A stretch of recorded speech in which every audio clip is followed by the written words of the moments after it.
Hello, and welcome to Post Walk Weekly, Episode 2, Part B. I'm sorry that I cut off so abruptly the other night. It was a very significant event.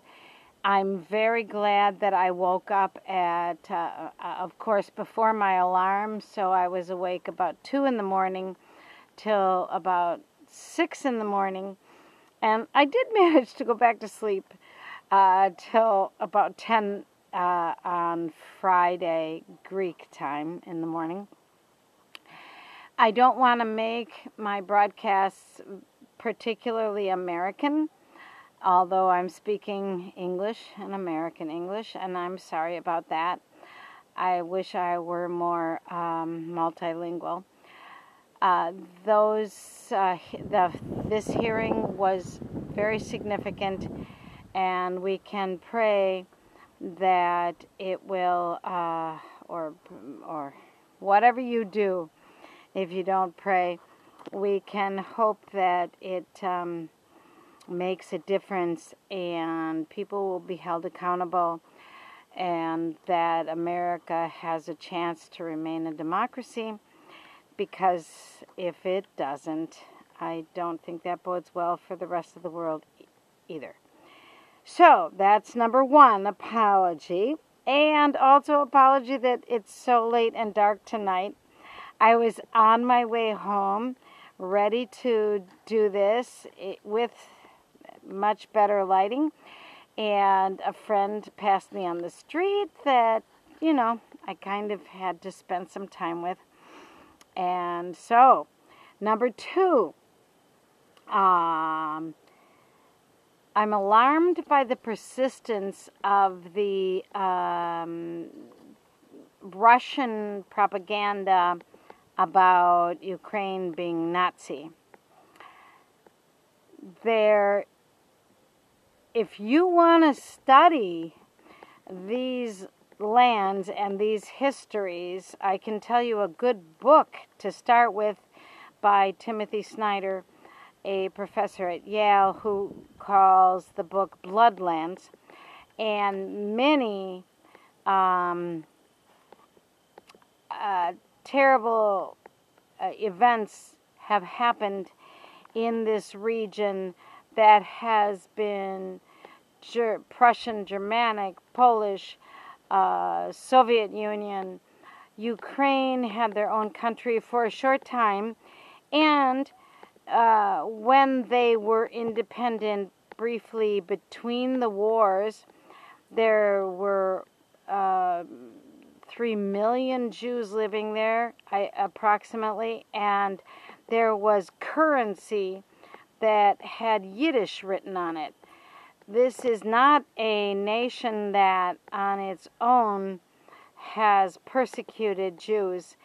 It is the people passing through and controlling the land. The Soviet Union didn't allow Jews to worship how they wished when they controlled it. And then in 1991, when Ukraine becomes free of the Soviet Union, it's a long, long history. I'm not going to explain it all. I can't even explain it all. But this propaganda that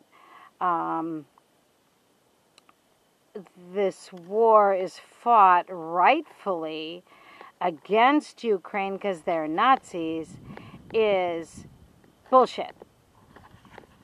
So if that's something you're believing, please investigate a little more deeply. It's just not right.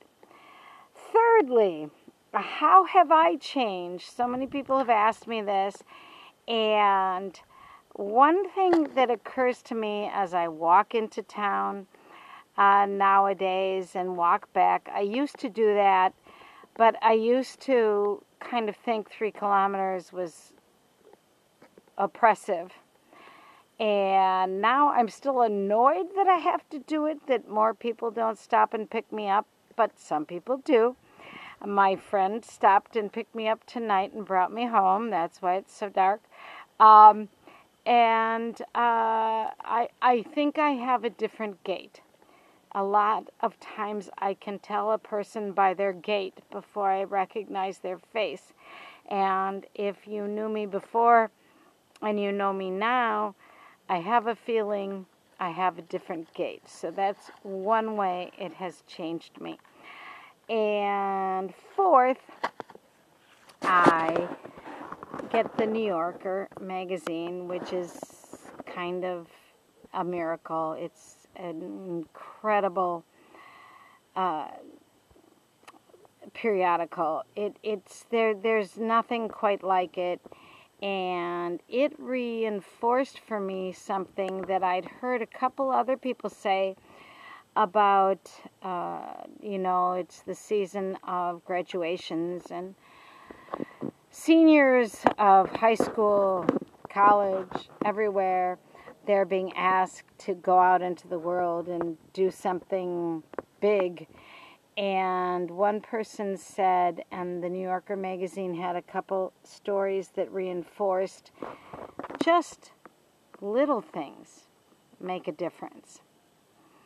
And I guess I agree, because I'm hoping that every rock I threw that caused ripples in ponds, and no one can carry the weight of the whole world on their shoulders.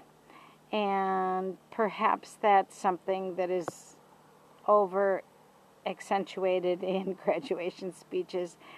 So bless everyone that graduates.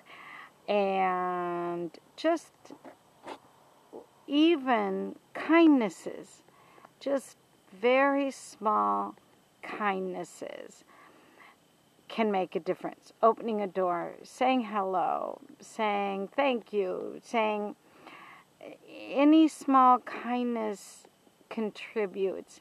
So that's enough for today. I also have been thinking about red lines.